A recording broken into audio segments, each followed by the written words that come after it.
উজান থেকে নেমে আসা ঢল ও ভারী বৃষ্টিতে সিরাজগঞ্জে যমুনা নদীর পানি বাড়ছে আশঙ্কাজনক হারে।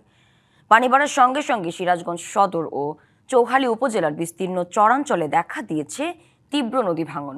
সদরের বাহুকা এলাকায় নদীটির রক্ষা বাঁধের ৩০ মিটার বিলীন হয়েছে নদীগর্ভে।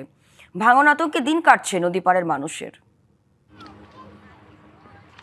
ভরা বর্ষার আগেই রুদ্রমূর্তি যমুনার। উজান থেকে নেমে আসা ঢল আর টানা ভারী বর্ষণে গত এক সপ্তাহ ধরে সিরাজগঞ্জে বাড়ছে যমুনার পানি।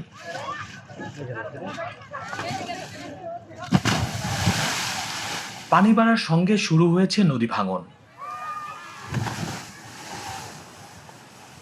সিরাজগঞ্জ সদর ও চৌহালি উপজেলার চরাঞ্চল ও অরক্ষিত এলাকায় ভাঙনের তীব্রতা সবচেয়ে বেশি। সদর উপজেলার বাহুকা এলাকায় নদীটির রক্ষাবাঁধের প্রায় ৩০ মিটার এলাকা নদীগর্ভে বিলীন হয়ে গেছে। নগদ নিয়ে এলো হার না মানা হার অফার।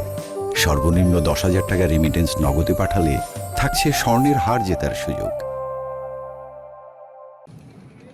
হুমকির মধ্যে রয়েছে বাহুকা, ইটালি, গজারিয়া, ভেওমারা সহ আশেপাশের বেশ কয়েকটি গ্রামের ফসলি জমি ও বিভিন্ন স্থাপনা। ভাঙন রোধ না হারলে হারে আঙ্গর এই বাহুকার নিশ্চয় থাকবে না। আমরা ভেঙে এমনি সর্বসারা হয়ে গেছি গা, ফের যদি ভেঙে যায় তাহলে আমার দাঁড়ার মতো কোনো পথ থাকবো না। এই এলাকায় যদি নদীগর্ভ বিলীন হয়ে যায় তাহলে এখানে যতগুলো কর্মসংস্থান বেকার হয়ে দাঁড়াবে এবং ফসলি জমি যদি ভেঙে যায় তা অনেক লোকের ঘর বাড়ি হেরে নিঃস্ব হয়ে যাবে। ঝুঁকিপূর্ণ জায়গায় জরুরি ভিত্তিতে জিওব্যাগ ফেলে ভাঙন নিয়ন্ত্রণের চেষ্টার কথা জানায় পানি উন্নয়ন বোর্ড। আমাদের অস্থায়ী প্রতিরক্ষা কাজ ক্ষতিগ্রস্ত হয়েছে। আমরা এখানে কাজ করতেছি, জিওব্যাগ ফেলে কাজ শুরু হয়ে গেছে এবং ভাঙন যারা বৃদ্ধি না পায় সেই চেষ্টা করতেছি। ভাঙন ঠেকাতে স্থানীয় প্রশাসনকে দ্রুত কার্যকর ব্যবস্থা নেওয়ার দাবি স্থানীয়দের। খালিদ হৃদয়, ডিবিসি নিউজ, সিরাজগঞ্জ।